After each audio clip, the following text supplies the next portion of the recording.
Well, in continuation of our ribonucleic acid lecture, let us talk further about RNA. Now, RNA give color test. Actually, what happens, RNA can be identified histologically. When you say histologically, obviously you are talking a study of cell organelles, tissues, as seen in microscope. So RNA can be histologically identified by color test, okay, by Orsinol color test, okay. Orsinol color reaction. What is orsinol? You see here, orsinol is methyl resorcinol. It is methyl resorcinol. So when you treat RNA with concastosophore and orsinol, a green color is obtained, which is not given by DNA. DNA does not give orsinol color reactions. So this is also one of the difference of DNA and RNA. But you must be knowing that RNAs are synthesized from DNA. RNA are synthesized from DNA, and the process of this synthesis is called transcription. Okay.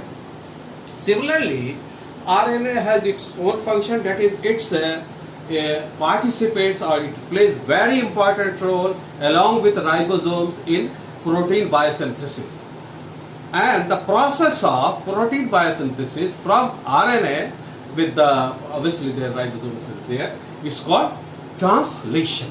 Okay, so you have transcription and translation.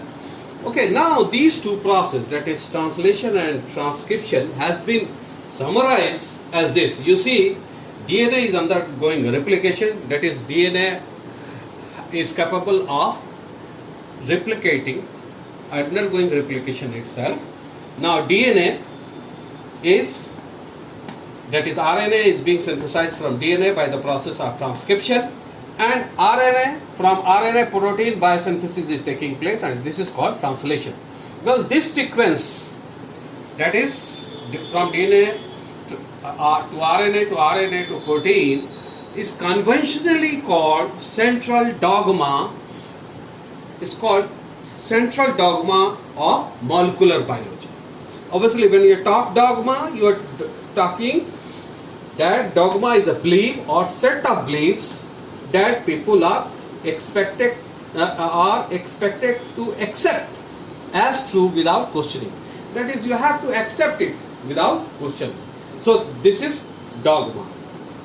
So this particular sequence in molecular biology is called central dogma of molecular biology. But however, with the advancement of science and application of bioinformatics, when you talk bioinformatics, you are talking interdisciplinary science which applies the knowledge of biology, mathematics, statistics, computer science and information technology for interpretation of biological result.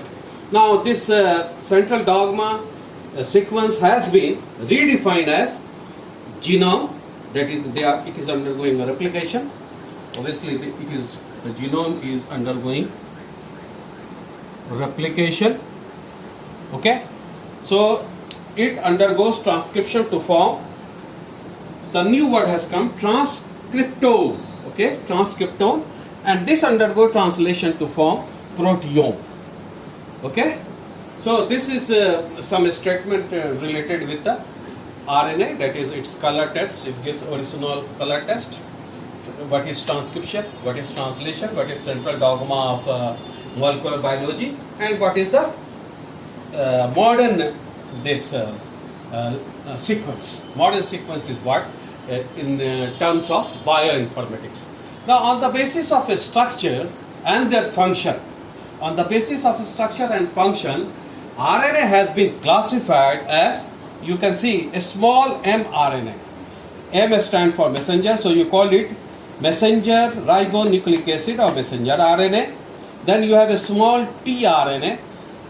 T stands for transfer, so you have transfer ribonucleic acid. Then you have a small r RNA, that is ribosomal ribonucleic acid. SN, a small nuclear RNA. Apart from these these three, mRNA, tRNA and rRNA are the major types. But apart from that, this snRNA and others, hnRNA and scRNA, you will find that these are also mentioned in the books as a types of RNA, and they have been found to have specific functions in living organism, that is prokaryotic and eukaryotic cells. Further, we have already talked alkaline hydrolysis of RNA, and we have also mentioned that alkaline hydrolysis of RNA differentiate it from the DNA. That is, DNA does not go alkaline hydrolysis. We have already said that in our previous lecture that when it is subjected to alkaline hydrolysis, you see here, this is the one of the representative dinucleotide of RNA. You can see ribose sugar is there. There is OH group, free OH group at position 2 prime, 1 and 2 prime. So you have, this is the reason that it undergoes alkali hydrolysis. We have already told that RNA undergoes alkali hydrolysis because it has free OH group at position 2 prime. So when it is subjected to alkali hydrolysis, you can see 0.1 molar NaOH solution, hydrolysis is taking place. Now you see, now what is happening at prime, at position 2 prime and at position 3 prime, a cyclic ester is formed, and this is an intermediate. This is 2 prime 3 prime cyclic nucleoside monophosphate intermediate, and obviously this is obtained by cleavage of phosphodiester linkage between one of the 5 prime between the two nucleotide, leading to formation of this particular chain of nucleotide. You can see this is the part which is going on toward 3 prime end.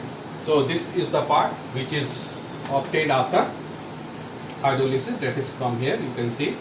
So what you have a cyclic nucleoside monophosphate intermediate which cleave further. You can see if it cleave from here, what you will get? You will get this 3 prime nucleoside monophosphate, and if it is cleaved from here, what you will get? You will get 2 prime nucleoside monophosphate. That is, you will get a mixture of 2 prime nucleoside monophosphate and 3 prime nucleoside monophosphate on alkaline hydrolysis of RNA. So this is also one of the major difference between RNA and DNA.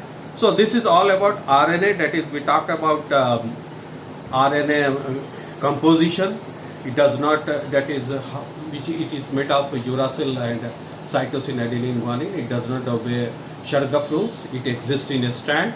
A strand backcoils itself to form hairpin structure or hairpin double helix structure.